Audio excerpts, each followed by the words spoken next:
Hello, my name is Daniel. I'm with Dr. Christensen's Accounting 6650 class. Today I'm going to be talking about case 3-5, the inventory shrinkage issue at Walmart. And first off, I wanted to just provide a definition of inventory shrinkage, and it is the values of goods that are stolen or otherwise lost. So in this particular case, Shane O'Hara was transferred to a store in Idaho, and he was asked to assist in reducing the extremely high shrinkage rates that were occurring in this store. It had previously reported ratings of over $2 million of losses to inventory shrinkage. And immediately he begins to implement new systems and controls to counter this. After some time, the company conducts an audit of his store and finds out that there was a massive decrease in inventory shrinkage, that it was down to about $80,000 from $800,000 from the previous year. And Shane, as well as upper management, begin to be suspicious that that something was wrong, and upper management attributes it to improper accounting and tells Shane that he is going to be suspended while they conduct an investigation of his store.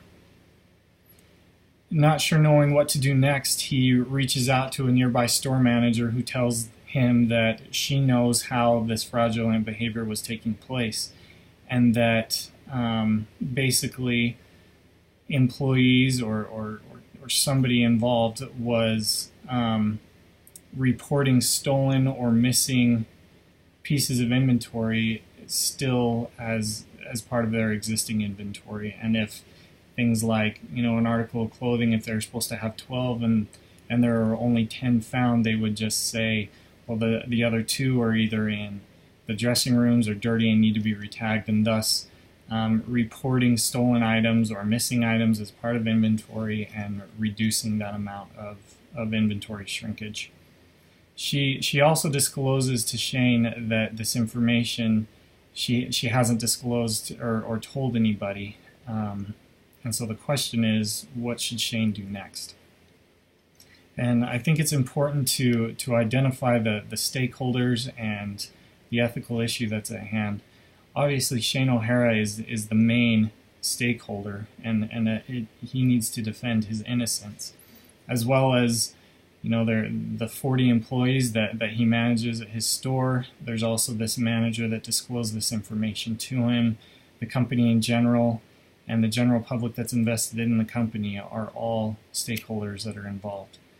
The issue, though, is how do you defend your innocence without throwing this other store manager and other employees under the bus who failed to disclose this information sooner? I think that first Shane should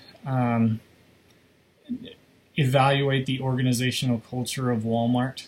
The textbook identifies that the number one way that fraudulent behavior is reported is through tips, and that Shane should first determine if there is an anonymous hotline that he could use to disclose this information.